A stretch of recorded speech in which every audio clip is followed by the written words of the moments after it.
What the hell is this? It's already 15 minutes late. হ্যাঁ কেন? এটা কি অ্যাপের গাড়ি চালাও না কি চালাও? আমি বেশিক্ষণ এখানে দাঁড়িয়ে থাকতে পারবো না। It's an emergency. প্লিজ লোকেশনে যে আসুন তাড়াতাড়ি। স্টুপিড কথাকার অশিক্ষিতগুলো আসছে উবার চালাতে। কি একটা অবস্থা। Hello, excuse me. হ্যাঁ বলুন। এই কে আপনি? এখানে কি করছেন? আর কাকে ফোন দিচ্ছেন? আরে বাবা একটা অ্যাপের মধ্যে গাড়ি কল করছিলাম, আমি একটু এয়ারপোর্ট যাব।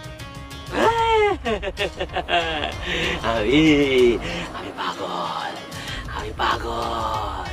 আর কিসের পাগল আপনি? একটু আগে না বললেন আপনি কাকে যেন ফোন করছেন, এয়ারপোর্টে যাবেন, এটাই তো শুনলাম আমি। না পাগলে কিনা খায় ছাগলে কিনা খায়, আমি পাগল, আমি কামড়ে। এই থামুন, আপনি কি কামড় দিবেন? যখন জনগণ আপনাকে কামড় দিবে না তখন সেই কামড় আপনি সামলাতে পারবেন না। সবগুলারে কামড়াবো, গণহারে কামড়াবো, কামড়ায় একদম গণতন্ত্র রোগ করে দেবো, পেটে ইঞ্জেকশন দেবো। এই চুপ করুন তো, আগে বলুন আপনার হাতে এত দামি ফোন, আইফোন, আপনি আইফোন কোথা থেকে পেয়েছেন? আপনি পাগল হলে?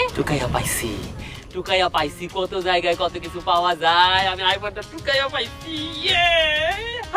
আপনি টুকায় পাইছেন আইফোন, ফাইজলামি করেন? আপনার মজা আমি দেখাচ্ছি তার। এই কে কোথায় আছেন আসেন তো, এই কে কোথায় আছেন তাড়াতাড়ি আসেন তো, দেখেন এই লোকটাকে আমার সুবিধা মনে হচ্ছে। দাঁড়ান, পাবেন। কি হয়েছে আপু? আরে ভাইয়া দেখেন না, এই লোকটা সে তখন থেকে কার সঙ্গে যেন ফোনের মধ্যে বিড়বিড় করেই যাচ্ছিল, তাও আবার তার হাতে একটা আইফোন। আবার দেখেন তার উপরে ছেঁড়া ফাড়া, নিচে দেখেন তার শু, দামি শু, তারপর ওই যে প্যান্টও দেখা যাচ্ছে। আমি পাগল কত যাও। এই একটা মিনিট, আমি কিন্তু কামড় দেই। এই দাঁড়ান একটা মিনিট, আপনাকে তো চেনা চেনা লাগছে। আপনি সৈকত সাহেব না? আপনার দাড়ি কই? সৈকত সাহেব মানে সৈকত মাহমুদ সৈকত? রাইট। এই আরে হ্যাঁ, নিচে প্যান্ট পরা আছে। এই লুঙ্গি খুলেন, লুঙ্গি খুলেন। এই কাপড় খুলেন, দেখি ফোন দেখি। দাঁড়ান, কাপড় খুলেন। কাপড় খুলেন। বুঝলাম না, উনি পালিয়ে যাচ্ছিল, আবার এয়ারপোর্টের দিকে যাচ্ছিল। কলে কাকে যেন বলছিলাম এয়ারপোর্টে যাচ্ছি। এই বাকিরা তো পালিয়ে গেছে, এখন ইনিও পালিয়ে যাচ্ছে। কি হয়েছে বলেন তো, আপনি এবার পালিয়ে যাচ্ছেন কেন? করণীয় কিছু নেই। এখন যদি আমি না পালাতাম, যদি আমি ছদ্মবেশ না ধরতাম, তাহলে জনগণের হাতে পড়লে, প্রশাসনের হাতে পড়লে আমার শরীর থেকে মাংস সব আলাদা হয়ে যেত। অন্যায় তো কম করিনি, অনেক অন্যায় করেছি। আসলে এমন বেশ ধরেছিলাম, এমন ভাব ধরেছিলাম যে আমার মতো সাধু ব্যক্তি কেউ নেই। কি করব? যখন আমার হাতে পাওয়ার ছিল তখন তো সবাই আমাকে খুব খুব সম্মান করত, খুব শ্রদ্ধা করত। তখন তো বুঝিনি যখন পাওয়ারলেস হব তখন এত ঝামেলা করতে হবে। এটাই হচ্ছে আপনাদের সমস্যা। যখন আপনারা ক্ষমতায় থাকেন তখন আপনারা মানুষকে আর মানুষ মনে করেন না, নিজেকেও আর মানুষ মনে হয় না। তখন মনে হয় যে আপনারা ক্ষমতাবান, যার উপর যেইভাবে অত্যাচার করা যায় এইভাবে অত্যাচার করবেন আপনারা, এবং মানুষের টাকা আত্মসাৎ করে যখন ক্ষমতা হারিয়ে ফেলবেন তখন সবকিছু লুটপাট করে দেশ ছেড়ে পালিয়ে যাবেন। আর আপনিও সেটাই করছিলেন। আরে থামেন, আপনার হাতে ক্ষমতা গেলে আপনি এটা করতেন। আসছে সাধু শাস্তে। শুনেন, আপনি ক্ষমতার অপব্যবহার করছেন, আজকে তার খেসারত দিতে হবে। কি বলেন আপনারা? আপনি ঠিক বলেছেন। এই শুনুন, দেখুন 1-2 টাকা তো ক্ষমতার অপব্যবহার করিনি, হাজার হাজার কোটি টাকা আমার। আমি কোটিপতি মিয়া। কত টাকা লাগবে বলুন, চলুন একসাথে দেশের বাইরে চলুন, লাইফ সেটেল হয়ে যাবে আপনাদের, আমিও বেঁচে যাই। বাহ, কি সুন্দর একটা Yes. কথা বলে দিবেন যে আপনি আমাদেরকে ঘুষ খাওয়ায় আপনি দেশের বাইরে চলে যাবেন, আর মানুষের কাছ থেকে যত টাকা নিয়েছেন সব টাকা লুটপাট করে চলে যাবেন, তাই তো? আপনি কিসের কোটিপতি? দাঁড়ান। এই কথা পালাবেন না। আপনাকে তো এইভাবে ছাড়তে পারি না। আপনি যেহেতু জনগণের টাকা আত্মসাৎ করেছেন, আপনার বিচার এই দেশের জনগণই করবে। দাঁড়ান, আপনি একজন দুর্নীতিবাদ, আপনার কঠিন শাস্তি হবে। চলুন ওনাকে নিয়ে চলুন, জনগণ সবাই মিলে ওনার শাস্তি দিবে। দেখুন একটু সেটেলমেন্ট করা যায় কিনা। আপনাকে নিয়ে আমরা কোনোভাবে ছাড়তে পারি না। চলুন। আপনি যেহেতু জনগণের টাকা আত্মসাৎ করেছেন, আপনার বিচার এই বাংলাদেশের জনগণই করবে। চলেন চলেন। চলো।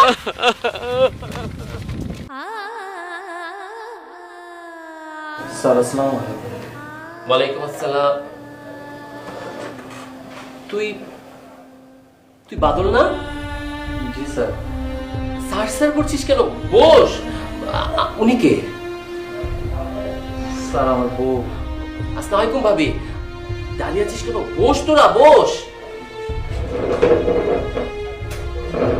তুই দাঁড়িয়ে আছিস কেন? বস।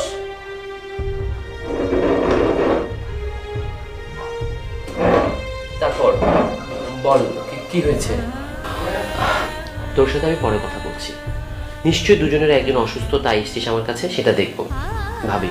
তার আগে আমি আপনাকে একটা কথা বলি, একটা গল্প, খুব মনোযোগ দিয়ে শুনবেন। একটা গ্রামে দুটো ছেলে ছিল, দুজন বন্ধু, একসাথে লেখাপড়া করতো, একসাথে বেড়াতো, একসাথে পুকুরে গোসল করতো, আম চুরি করতো, খুব মজাই তাদের সময় কাটছিল। দুজন একই ক্লাসে পড়তো, খুবই মেধাবী, একজন ফার্স্ট বয় আর একজন সেকেন্ড বয়। যে দ্বিতীয় স্থানে ছিল সে বরাবর চেষ্টা করতো প্রথম স্থানে যে ছেলেটি আছে তাকে হারাতে, বাট পারতো না, কারণ প্রথম স্থানের ছেলেটি খুব মেধাবী ছিল। অনেক চেষ্টা করেও সে কখনো পারতই না প্রথম স্থানের ছেলেটিকে দ্বিতীয় স্থানে আনতে। সমস্যাটা এক জায়গায়, প্রথম স্থানে যে ছেলেটি ছিল তার বাবা চায়ের দোকান চালাতো, গরিব, আর দ্বিতীয় স্থানে যে ছিল সে প্রচুর ধনী, ব্যবসায়িক ছিল। একদিন হঠাৎ খবর এলো প্রথম স্থানের যে ছেলেটি তার বাবার ব্লাড ক্যান্সার, বাবা খুব অসুস্থ হয়ে পড়ল। তখন ওরা দুজন 7-এ পড়ে। 7-এ পড়াকালীন সময় ছেলেটার লেখাপড়া বন্ধ হয়ে গেল, কারণ বাবা অসুস্থ, তার সেই চায়ের দোকানে হাত লাগাতে হবে। শুধুমাত্র যে ওই সময় সে চায়ের দোকানে কাজ করেছিল তা কিন্তু নয়, এমনও ছিল যখন তার বাবা সুস্থ ছিল তখন সে চায়ের দোকানে কাজ করত।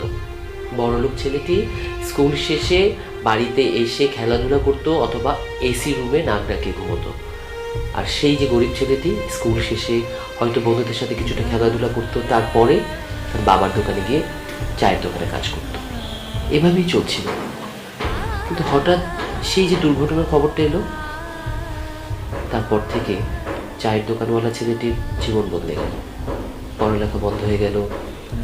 একটা সময় ওর বাবা মারা গেল, পুরো পরিবারের দায়িত্ব এসে পড়লো ওই ছেলেটির উপর, যে চায়ের দোকানে কাজ করত।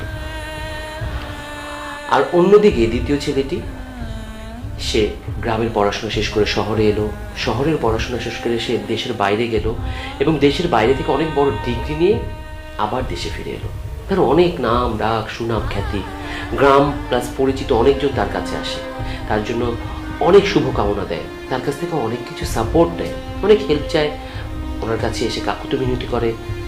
কিন্তু তার সেই বন্ধুটি কিন্তু একবারের জন্য তার কাছে আসেনি। দেখুন, এখানে খেলাটা খেলেছে ভাগ্য, সময়। কারণ ওই প্রথম বন্ধুটির কিন্তু মেধা ছিল, চাইলেই সে দ্বিতীয় বন্ধুটির জায়গায় আসতে পারত, কিন্তু ভাগ্যের পরিহাসে আর টাকার অভাবে সেটা হয়নি। আমরা একটা কথা সবসময় বলি, মেধা থাকলে সবকিছু হয়। আসলে কথাটা ভুল। শুধু মেধা থাকলেই হয় না, সেই সাথে টাকার জোগাড় থাকতে হয়, টাকার জোর থাকতে হয়, যেটার কোনোটাই সেই প্রথম বন্ধুটির ছিল না। ভাগ্যের নির্মম পরিহাসে সে এখন চায়ের দোকান চালায়। আচ্ছা, আপনি কি বলতে পারেন সে বন্ধু দুটিকে? আমি তো জানি না, এতক্ষণ ধরে গল্প শুনতেছি, কে কাকে কথা কইতেছেন? সেই বন্ধুটি হচ্ছে আপনার স্বামী আর আমি ওর সম্পর্কে খোঁজ খবর নিয়েছি, কিন্তু আমার কাজের ব্যস্ততা, আমার ডিউটি ফেলে আমি আর গ্রামের দিকে যাইনি। কিন্তু আমি বরাবরই চেয়েছি ও আমার কাছে আসুক। আমি তো একটা সরকারি চাকরি করছি, একজন বড় ডাক্তার, আমার নাম সুনাম আছে, অনেক দায়িত্ব পালন করছি, কিন্তু সত্যি কথা বলতে কি, আমার বন্ধুটার মতো দায়িত্ব আমি পালন করতে পারিনি। কারণ ও সেই ছোট বয়সে ওর পরিবারের দায়িত্ব নিয়েছে, ওর স্ত্রীর দায়িত্ব নিয়েছে, ওর মায়ের দায়িত্ব নিয়েছে, বোনের দায়িত্ব নিয়েছে। এই দায়িত্বর কাছে আমার এত বড় ডিগ্রি কিচ্ছু না, কিচ্ছু না। বন্ধু, আমি তোর উপর রাগ করেছিলাম, সবাই আমার কাছে আসে, তুই কেন আসিস না বলতো? আমি অনেকবার আইতে চাইছিলাম তোর কাছে, কিন্তু লোক যায় শহরে, আমি আইতে পারি নাই। তুই দেখ আজকে তুই কোন জায়গায় বসে আসোস, আর আমি কোন জায়গায়, আমি কেমনে মুখ নিয়ে তোর সামনে আসি কো আমারে? তুই বিদেশে গেছস, কত বড় ডিগ্রি নিয়ে দেশে আইছস, আজকে তুই কত বড় ডাক্তার, কত বড় বড় মানুষ তোর কাছে আসে, সেই জায়গায় কি এই অবস্থা আমি তোর কাছে আসতে পারি? বন্ধু, এখানেই তো ভুল। হ্যাঁ, আমি মানছি, মানুষ যখন ধনী হয়ে যায় বা অনেক বেশি নাম করে ফেলে তখন সে তার বন্ধুদের ভুলে যায়। কিন্তু আমার যেটা বিবেচনায় আসে, আমি যেটা বোধ করি, বন্ধুত্ব কখনো টাকা পয়সা ধনী করে দেখা হয় না। বন্ধুত্ব তো বন্ধুত্বই। আমি সেই যে ছোটবেলায় তোর সাথে যেভাবে মিশেছিলাম না, আমার কাছে কিন্তু তখন বাবার টাকা বা তোর কোনো টাকা নেই সেটা আমি কখনো মাথায় রাখিনি। আমি মাথায় রেখেছিলাম তুই আমার বন্ধু, শুধুই বন্ধু। ওরে বন্ধু, তুই ঠিক কথাই কইছস, তুই আজকে এটা প্রমাণ করে দিলি। শুধু তুই যে বিদেশে গিয়া এত বড় ডিগ্রি নিয়ে আইছস তা না, তুই বিদেশ থাইকা শুধু ডিগ্রি না নিজের মনটারে উদার করে নিয়ে আইছস রে বন্ধু। আমি এসে সত্যি ও যে আমার বন্ধু, আজকে আমার গর্ব হইতেছে। এখন কি তুই আমাকে কান্না করাবি? দেখ আমি ডাক্তার, অনেক বড় বড় অপারেশন করি, তো আমার চোখে পানি আসাটা ঠিক হবে না। হাস। আচ্ছা এবার বল কি সমস্যা, ভাবে আপনার সমস্যাটা কি? জানি না, কিছুদিন ধরে এই পেটটার মধ্যে অনেক ব্যথা করতেছে, মনে হইতেছে পেটের মধ্যে কোনো বড় ধরনের অসুখ হয়েছে। আপনি একটু দেখেন না ভালো করে। আমার কাছে চলে আসছেন, সবকিছু একদম ঠিক হয়ে যাবে, আমি দেখছি। ঠিক আছে ভাবে, আপনার পালসটা দেখি।